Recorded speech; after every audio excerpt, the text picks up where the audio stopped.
మొదటి 4 వచనాలు మనం చదివినట్లయితే దేవుడు లేచును గాక, ఆయన శత్రువులు చెదిరిపోదురు గాక. ఈ విధంగా శత్రువులపై దేవుడు అనుగ్రహిస్తున్న విజయమును బట్టి దావీదు ఇక్కడ మొదటి 4 వచనాల్లో ఆయన రాస్తున్నట్లుగా మనం చూస్తూ ఉన్నాం. ఒకసారి చదువుదాం. రెండో వచనం నుండి చదువుదాం. పొగ చెదరబడినట్లు నీవు వారిని చెదరగొట్టుము, అగ్నికి మైనము కరుగునట్లు భక్తిహీనులు దేవుని సన్నిధికి కరిగి నశించుదురుగాక. నీతిమంతులు సంతోషించుదురుగాక, వారు దేవుని సన్నిధిని ఉల్లసించుదురుగాక. అయితే నీతిమంతులు భక్తిహీనుల గురించి ఇక్కడ ఏమని రాస్తున్నాడో మనం చూస్తున్నాం. మొదటి 2లో వారు నశించిపోదురు, పారిపోదురుగాక, వారు చెదరగొట్టబడుదురుగాక అని వ్రాస్తున్నాడు. మరి 3వ వచనంలోనైతే నీతిమంతుల గురించి రాస్తున్నాడు. నీతిమంతులు సంతోషించుదురుగాక, వారు దేవుని సన్నిధిని ఉల్లసించుదురుగాక, వారు మహా ఆనందము పొందుదురుగాక అని వ్రాస్తున్నాడు. మరి అలా 4 వచనంలోకి వెళ్ళినట్లయితే మీరందరూ కలిసి ఆయన ఏమని అంటున్నాడంటే, దేవుని గూర్చి పాడుడి, ఆయన నామమును బట్టి స్తోత్ర గానము చేయుడి, వాహనమెక్కి అరణ్యములలో ప్రయాణము చేయు, దేవుని కొరకు ఒక రాజ్య మార్గమును చేయుడి అంటూ వ్రాస్తున్నాడు దావీదు. ఇక్కడ దేవుని గురించి పాడాలి, మనం దేవుని గురించి స్తోత్రము చేయాలి, ఆయనకు ఒక రాజ్య మార్గము మనం చేయాల్సిన వారమై ఉన్నాం. అలాగే ఆయన నామమును బట్టి ఆయన సన్నిధిని ప్రహర్షించుడి అని వ్రాస్తున్నాడు. ప్రతి విషయంలోనూ దేవునికి మనం కృతజ్ఞతాస్తుతులు చెల్లించవలసిన వారమై ఉన్నాం. అయితే ఈ వచనాల్లో, ఈ 34 వచనాల్లో కూడా దావీదు దేవుని యొక్క గొప్పతనాన్ని వివరిస్తూ ఉన్నాడు. దేవుడు తనకు అందించిన విజయాలను బట్టి, గతంలో పితరులకు చేసిన అనుగ్రహించిన విజయాలను బట్టి దావీదు ఈ కీర్తనను రాస్తూ ఉన్నాడు. అయితే దేవునికి చాలా క్వాలిటీస్ ఉన్నాయి. ఆయన సర్వాంతర్యామి, సర్వవ్యాపి, ఈ విధంగా దేవునికి కొన్ని గుణగణాలు ఉన్నాయి. అయితే అవి కాకుండా మనుష్యునితో ఆయనకున్న కనెక్షన్లో, మనుషులతో ఆయనకున్న సంబంధంలో ఆయనకున్న కొన్ని క్వాలిటీస్ మనం ఈ వచనాల్లో చూడొచ్చు. 5వ వచనం నుండి మనం చదివినట్లయితే, తన పరిశుద్ధాలయమందుండు దేవుడు. చాలండి, ఇక్కడ మొదటి మాటలోనే తన పరిశుద్ధాలయమందు ఉండు దేవుడు. దేవుడు ఎక్కడ నివసిస్తాడంటే పరిశుద్ధాలయంలో నివసిస్తాడు. మనం బైబిల్ గ్రంథంలో చదివాం, అక్కడ నీ హృదయమే దేవుని ఆలయం అన్నట్టుగా మనం చదువుతాం. లేకపోతే నీ శరీరమే దేవునికి ఒక ఆలయముగా ఉన్నది. నీ హృదయం దేవునికి అర్పించినప్పుడు అదే ఒక ఆలయముగా ఉంటుంది, ఒక మందిరముగా ఉంటుంది. అది మనం అర్పించాలని చెప్పి చాలాసార్లు చదివాం. ఇక్కడ తన పరిశుద్ధాలయమందుండు దేవుడు. దేవుడు ఎక్కడ ఉంటాడంటే తన పరిశుద్ధ ఆలయంలో ఉంటాడు. రెండవదిగా తండ్రి లేని వారికి తండ్రి, అంటే తండ్రి లేని వారందరికీ కూడా ఆయనే తండ్రిగా ఉంటాడు. మూడవది విధవరాండ్రకు న్యాయకర్త అయి ఉన్నాడు. విధవరాండ్రు అంటే సింగిల్ విమెన్. మరి ఆ సింగిల్ ఉమెన్, ఆమె పట్ల ఎవరు కూడా వచ్చి న్యాయం తీర్చరు, కానీ లేకపోతే ఆమె ఒక్కరితే ఉంటుంది. తనకున్న బాధ, కన్నీరు ఆమెకు మాత్రమే తెలుస్తుంది. అయితే దేవుడేమంటున్నాడు అంటే విధవరాండ్రకు న్యాయకర్తనై ఉన్నాడు. కంటిన్యూ చేద్దాం. దేవుడు ఏకాంగులను సంసారులుగా ఒకవేళ సింగిల్గా ఉండిపోతే వారిని దేవుడు సంసారులుగా మార్చగల సమర్థుడు. అలాగే చదువుదాం. ఆయన బంధింపబడిన వారిని అంటే బంధింపబడిన వారిని ఆయన విడిపించగల సమర్థుడు, వారిని వర్ధిల్లజేయుడు. అయితే విడిపించడమే కాకుండా వారిని వర్ధిల్లింపజేయువాడు. మరొక మాట అక్కడ 6వ వచనంలో వ్రాయబడి ఉంది ఏంటంటే, వీరందరి కోసం రాస్తూ విశ్వాసఘాతకులు నిర్జల దేశమందు అని అంటే ఎండిన ఎడారి భూమి లాంటి దేశంలో ఉందురు. విశ్వాసఘాతకులు అంటే ఎవరంటే నమ్మించి మోసం చేసేవారు. అది దేవుణ్ణైనా మనుషులనైనా. మనం చాలాసార్లు దేవుణ్ణి నమ్మించి మోసం చేస్తూ ఉంటాం కదా. మన పరిస్థితులు, మన సిచ్యువేషన్స్ బ్యాడ్గా ఉన్నప్పుడు మనం ఏం చేస్తామంటే మోకరించే, ప్రభువా ఇక నేను ఏ తప్పు చేయను ప్రభువా, నేను నీ దగ్గరే ఉంటాను, నీ బిడ్డగానే ఉంటాను, నీకు నచ్చిన బిడ్డగానే నేను ఉంటాను, నేను ఇక ఏ పాపము చేయను, నేను పాపము జోలికి నేను వెళ్ళను, నాలో ఎటువంటి తప్పుడు ఆలోచన రాదు, ఆ విధంగా నువ్వు నాకు కంచి వేసేయి అని ప్రార్థన చేస్తాం. కానీ మన విశ్వాసఘాతకులమని మరలా నిరూపించుకుంటూనే ఉంటాం. ఎందుకంటే మరలా తిరిగి ఆ పాపంలోనికి మనం వెళ్ళిపోతూ ఉంటాం. మరలా చేయకూడదు అనుకున్నవన్నీ కూడా చేస్తూ ఉంటాం. అయితే ఇక్కడ ఏమని రాస్తున్నాడు తెలుసా? విశ్వాసఘాతకులు నిర్జల దేశమందు నివసించుదురు. వారు ఎండిన భూమిలో నివసిస్తారు. అంటే వారికి ఆహారం ఉండదు, దాహం ఉంటుంది కానీ నీళ్ళు ఉండవు, వాళ్ళకి ఏ సదుపాయాలు ఉండవు. అంటే వారు త్వరగా మరణిస్తారు అన్నట్టుగా దీన్ని బట్టి మనం చెప్పొచ్చు. కనుక విశ్వాసఘాతకులుగా మనం ఉంటే శ్రమను అనుభవించాలి.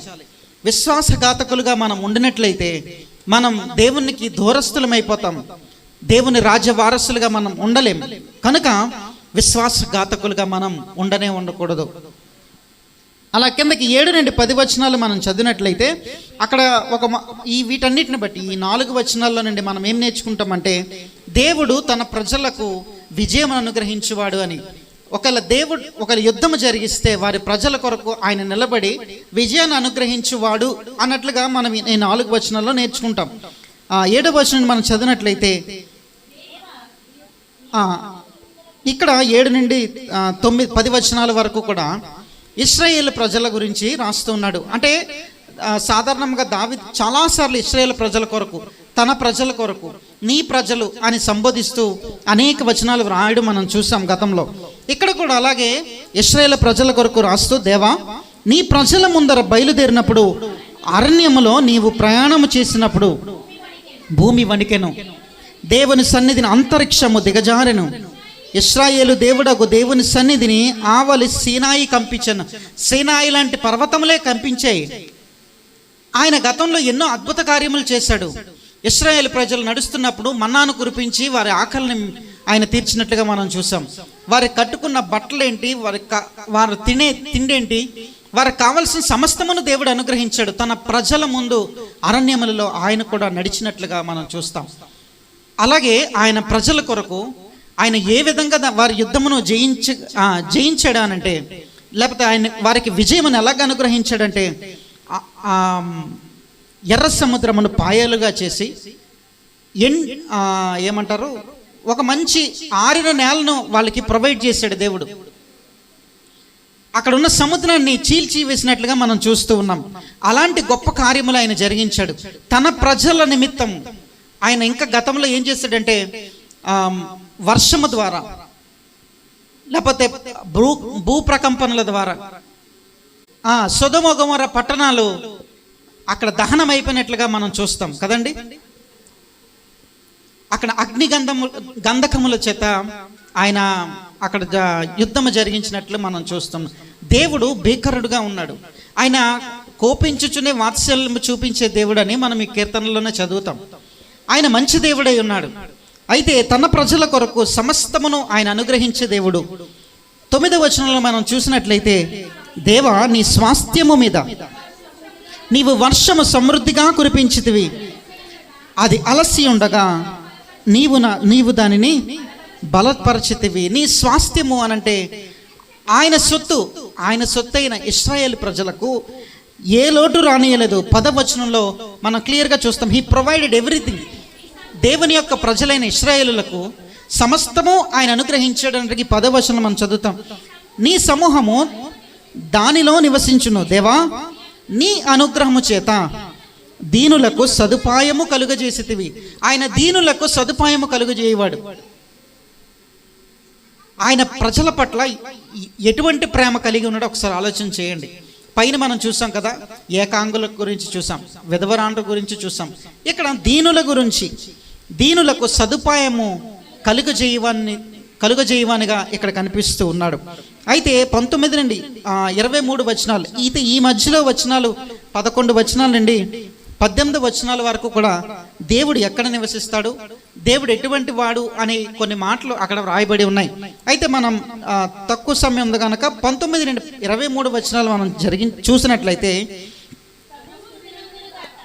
ప్రభువు స్తుతి నొందును గాక అని ప్రారంభిస్తున్నాడు. ఎందుకు అని అంటే, దావీదు గతాన్ని అంతటిని కూడా గుర్తు చేసుకొని తన ప్రజల విషయంలో దేవుడు ఏ విధంగా వ్యాజ్యమాడాడో దాన్నే బట్టి ఆయన స్తుతించును గాక, స్తుతి నొందును గాక అని ప్రారంభిస్తూ ఇక్కడ నుండి మరలా దేవుని యొక్క క్వాలిటీస్ వివరిస్తూ ఉన్నాడు. చూద్దాం. అనుదినము ఆయన మా భారము భరించుచున్నాడు. నీ కొరకు నా కొరకు దేవుడు ఈనాటికి కూడా మన భారమును భరించుచు ఉన్నాడు. ఆల్రెడీ సిలువలో యేసు ప్రభు వారు పాపముల నిమిత్తం మరణించినప్పటికీ ఈ ప్రపంచంలో ఉన్న పాపం అనేది ఇంకా అంతరించిపోలేదు. పాపముల నిమిత్తం ఎందుకు అనంటే, పాపములు చేసి అప్పటికి నరకానికి పాలవుతారేమో తన ప్రజలు అనే ఉద్దేశంతో యేసు ప్రభు వారు ఈ లోకానికి వచ్చి ఆయన మరణించి ఆ పాపము నుండి విమోచన క్రయధనముగా ఆయన మరణించి మనకు ఫ్రీడమ్ను అనుగ్రహించాడు. కానీ ఈ పాపపు లోకం ఇంకనూ పాపములోనే ఉంది. అందుకనే ఇది పాపము లోకం, ఇది మన లోకం కాదు, ఇది శాశ్వత లోకం కాదు, మన నివాస స్థలము వేరే అని దైవజనులు బోధిస్తూ ఉంటారు. అనేక సార్లు మనం విన్నాం. అయితే మరింతగా దినములు గడుచుచూ ఉండగా పాపము మరింతగా పెరిగిపోతూ ఉంది.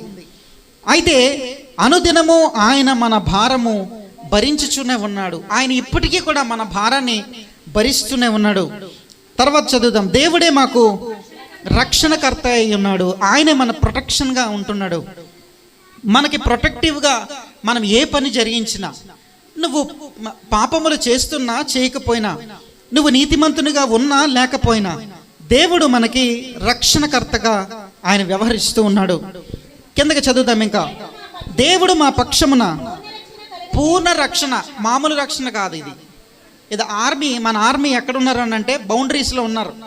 వారు కంప్లీట్గా టువర్డ్స్ ద బౌండరీ చుట్టూ కూడా పనిచేస్తూ ఉన్నారు. పూర్ణ రక్షణ మనకి వారు కలుగజేస్తూ ఉన్నారు. ఎవరు అని అంటే ఆర్మీ. కానీ ఆర్మీ చనిపోవచ్చు. దాడి జరిగినప్పుడు కొంతమంది చనిపోతూ ఉన్నారు. అయితే దానికంటూ అంటే వాళ్ళు ఉన్నారు కాబట్టి మనం సేఫ్గా ఉంటూ ఉన్నాం. బట్ ఒకవేళ అన్ని దేశాలు మన పైకి వచ్చినప్పుడు, ఒకవేళ ఆర్మీ సరిపోకపోయినా, ఒకవేళ ఏదైనా సిస్టమ్ ఫెయిల్యూర్ జరిగినా ఏమో ఆర్మీ కూడా మనల్ని కాపాడలేకపోవచ్చేమో.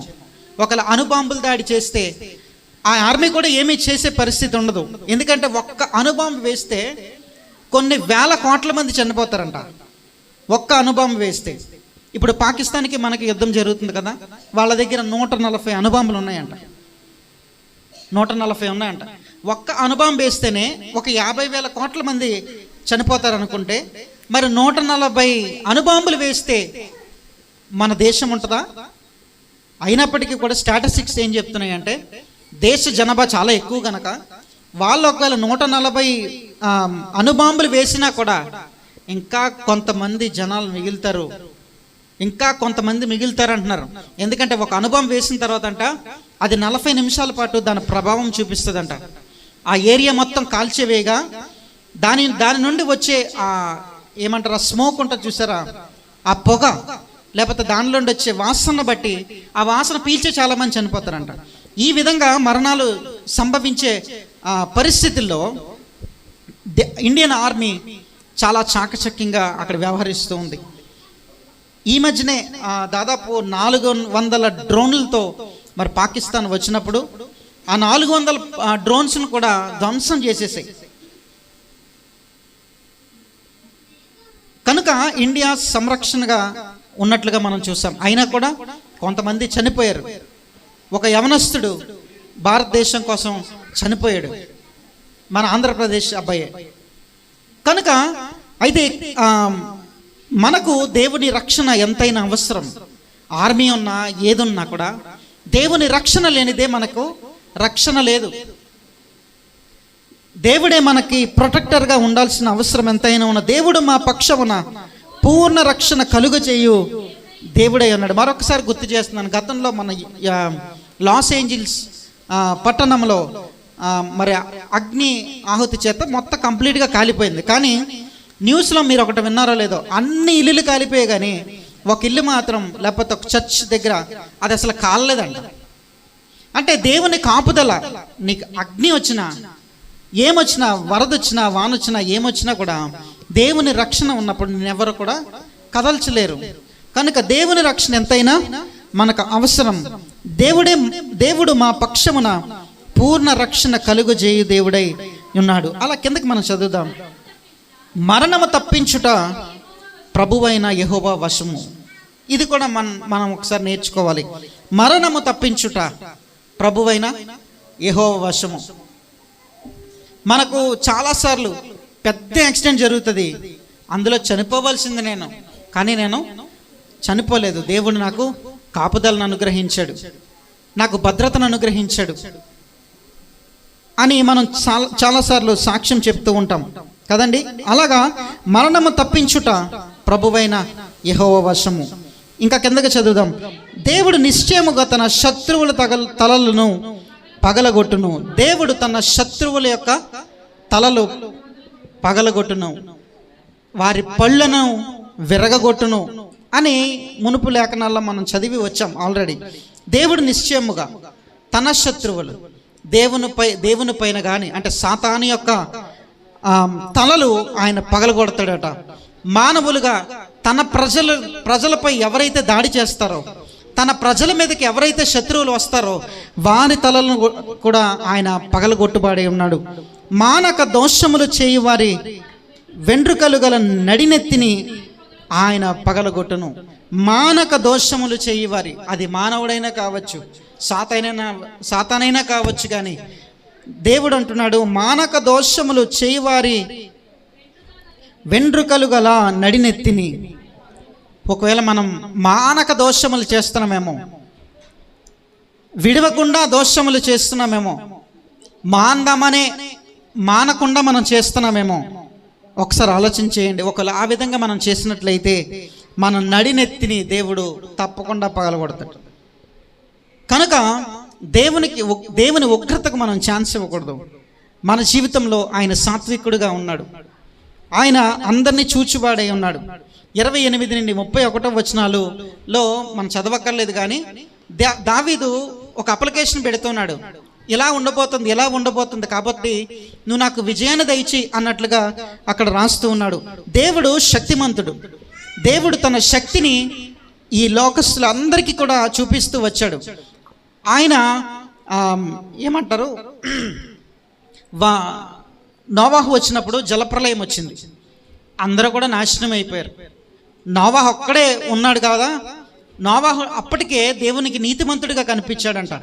కాబట్టి దేవుడు అనుకుని ఉంటాడు నీతిమంతుడు కాబట్టి నీతిగా ఉంటుంది ఇక ఈ లోకం అనుకున్నాడు.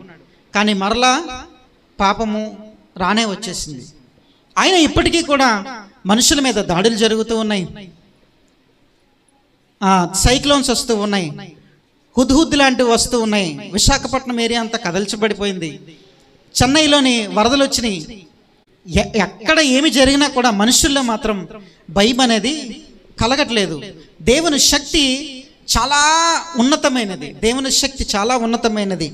ఆయన భూజనం 32వ వచనాన్ని మనం చదివినట్లయితే, భూరాజ్యములరా, ఇక్కడ మరొకసారి దావీదు ఈ విధంగా స్తుతిస్తూనే ప్రారంభిస్తున్నాడు ఈ పాఠం కూడా. భూరాజ్యములరా దేవుని గూర్చి పాడుడి, ప్రభువును కీర్తించుడి. అక్కడ దేవుని యొక్క గొప్పతనాన్ని ఆయన వివరిస్తూ, అనాదిగానున్న ఆకాశాకాశ వాహనం ఎక్కువ అని కీర్తించుడి. ఆయన ఎంత గొప్పవాడో ఇక్కడ చెప్తూ ఉన్నాడు. ఆకాశాకాశ వాహనం అంట. ఆయన వాహనం ఏ విధంగా, భూమి తన పాదపీఠంగా ఉన్నది, ఆకాశము ఆయన సింహాసనముగా ఉన్నదని మనం చదివాం. కానీ ఇక్కడ మరొక రకంగా ఆయన గొప్పతనాన్ని వివరిస్తూ ఆకాశాకాశ వాహనం ఎక్కువ అని కీర్తించుడి అంటూ ఉన్నాడు. దేవుని యొక్క గొప్పతనం దావీదు ఏ విధంగా వర్ణిస్తున్నాడో చూడండి. తర్వాత చదువుదాం. ఆయన తన స్వరము వినబడ చేయును, అది బలమైన స్వరము. దేవుని తన స్వరముతో తన పితరులందరితో కూడా మాట్లాడినట్లుగా మనం చూసాం. ఆయన స్వరము వినిపించి మాట్లాడాడు. అబ్రహాముతో సూటిగా మాట్లాడాడు, నోవాహుతో మాట్లాడాడు, మోషేతో మాట్లాడాడు. దేవుని యొక్క స్వరము వారందరికీ కూడా వినిపించాడు. ఆయనది బలమైన స్వరము అని దావీదు ఇక్కడ రాస్తూ ఉన్నాడు. 34వ వచనం చదువుదాం. దేవునికి బలాతిశయమును ఆరోపించుడి, మహిమోన్నతుడై ఆయన ఇశ్రాయేలు మీద ఏలుచున్నాడు. అంతరిక్షమున ఆయన బలాతిశయం ఉన్నది, మహిమోన్నతుడై ఆయన ఇశ్రాయేలు మీద ఏలుచున్నాడు. He has the power to రియన్.